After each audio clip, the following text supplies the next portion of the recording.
So dry eye, attending this meeting here in Los Angeles, the ASCRS meeting, ocular surface disease is such a hot topic. And why is it such a hot topic? It's because on a given day when we're seeing patients, it's hard to have a day and not have like 80 to 90% of patients having symptoms related to ocular surface disease. Whether a patient comes in with discomfort in their contact lenses, complaining of blurred vision, and how many patients do we see that come in with 20/20 vision, complaining of blurred vision, and it's related to their ocular surface disease. Patients that are coming in for surgery, patients, if we want to optimize their surgical outcomes when we're using any type of premium IOLs or doing cataract or refractive surgery.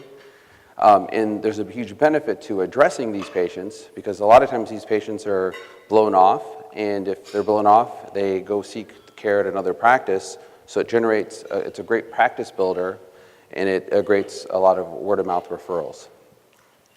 So there's several names of different ocular surface diseases. Dry eye disease, the most common, dysfunctional tear syndrome, aqueous deficient dry eye or evaporative dry eye disease, blepharitis or rosacea, ocular rosacea, meibomitis, meibomian gland dysfunction, allergic conjunctivitis falls under ocular surface disease, granulated eyelids, and eyelid margin disease. So we kind of lump these terms, and so instead of calling it just dry eye or blepharitis, a lot of times all these diseases kind of have an overlap on one another. So we tend to use in our office the term ocular surface disease because it can encompass all these diseases.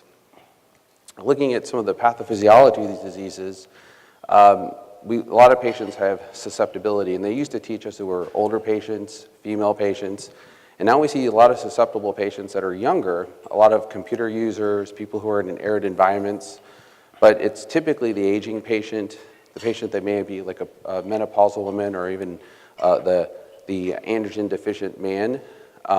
They could have autoimmune conditions that kind of lead to the pathophysiology of dry eye.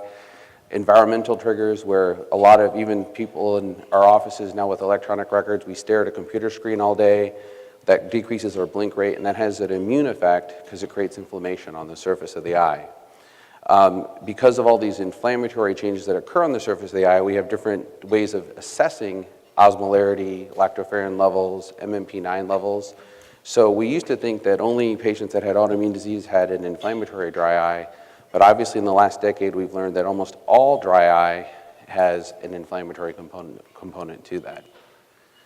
The risk groups are obviously aging patients, patients that are menopausal, autoimmune patients with rheumatoid arthritis, lupus, patients with certain systemic medications could lead to ocular surface disease such as antihistamines, patients who have been taking Accutane, even younger patients, obviously for acne, even when they stop the Accutane, they have chronic dry eye even after stopping it for years later.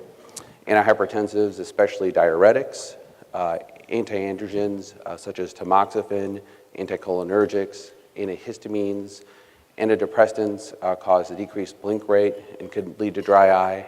And several agents that is, if you start looking, it's hard to find a patient that's not on one of these that could contribute to their ocular surface disease.